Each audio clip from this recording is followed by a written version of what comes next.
Hello everyone, what's happening? It's Richard Purnell here and welcome to Tuesday Comics. Ow.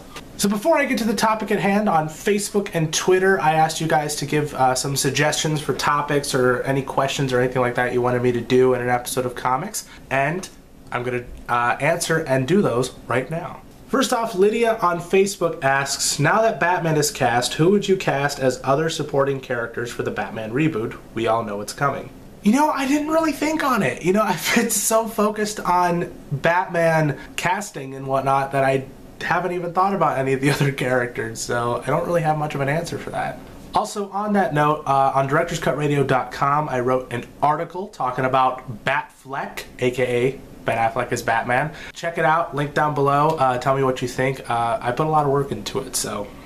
Next suggestion comes from Michael Carlson, and he wants me to talk about The World's End. Well, it looks like it's coming pretty soon. I mean, have you seen Miley Cyrus on the VMAs? That thing was messed up, man. Of course the world's gonna end if our Disney Channel stars are doing that kind of crap. What's that? Oh, the movie? Oh, okay, I can talk about that. I freaking loved The World's End. It's by far one of my favorite movies I've seen this year so far. In fact, I would say it's my favorite summer movie I've seen. Rob on Twitter says, stare at the camera with a blank face perfectly still for 2.5 minutes. I don't know about that, but maybe will 10 seconds work? And go.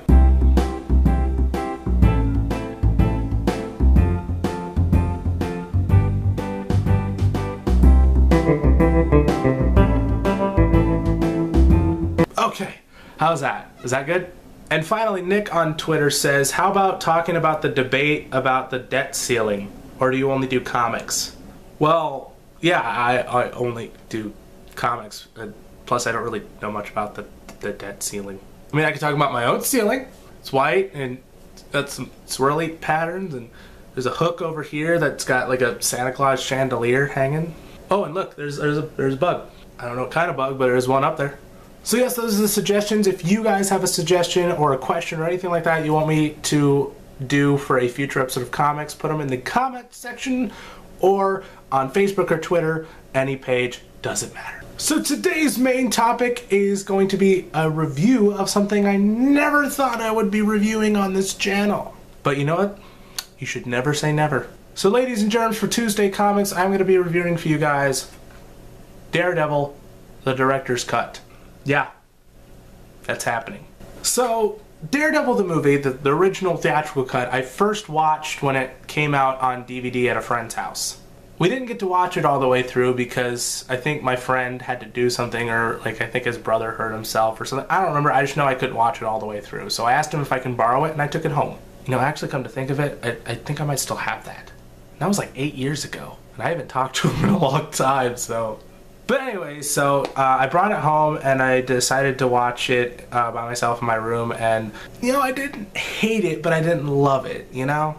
Yeah, it had a really thinly layered, clunky, plot hole-filled story. The performances were kind of and there wasn't really a lot of character development. Plus the costume kind of bugged me. I mean, a leather costume for a character like Daredevil, really? I can't say one really good thing that came out of watching Daredevil is that it introduced me to the character of Daredevil and made me want to read the comics. But while I love Daredevil, I just didn't love Daredevil the movie.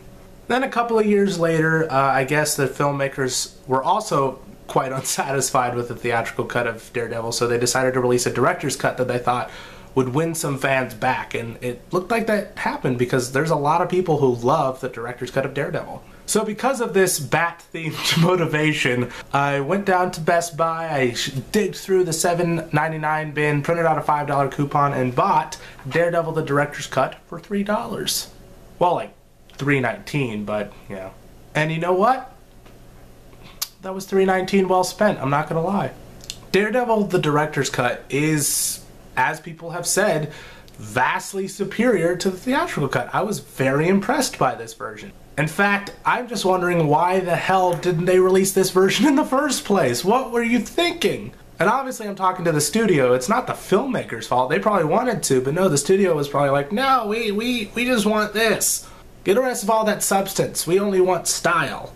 For one thing, the story in this movie actually is a lot better this time around. I mean, the theatrical cut was like this really thinly layered, generic revenge story that had like a billion plot holes in it.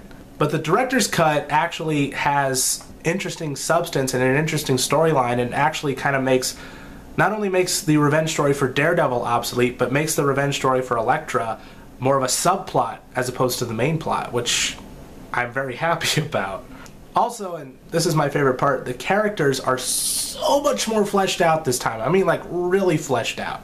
I mean, like, everybody, and it makes them much more likable, much more intriguing, and, much more awesome. Also, one thing that's really cool is that the tone of this film is a lot darker. I mean, this director's cut's an R-rated movie. And it's not R-rated because, maybe there's more nudity or something, and you're like, yeah, there is a scene where a girl is topless, though I think it's actually a boo-boo scene because, you actually see her turn and, she's wearing a pasty on her side boob, and I think that might have been an oopsie, I don't know. But other than that, it's rated R because, the fights are a lot edgier, a lot more violent, there's a lot more language in the film. It's a tone that actually fits Daredevil a lot better. All this being said, while I do find this film to be much better than the theatrical release, there were still a few things that I didn't really like.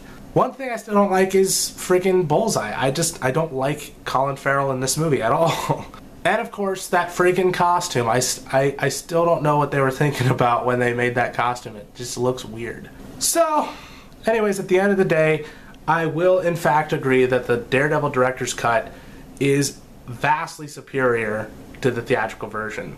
In fact, I would totally say that Daredevil, in my eyes, based on this version, has gone from just a forgettable, mediocre superhero movie to actually a really good, flawed superhero film. Almost like, Amazing Spider-Man.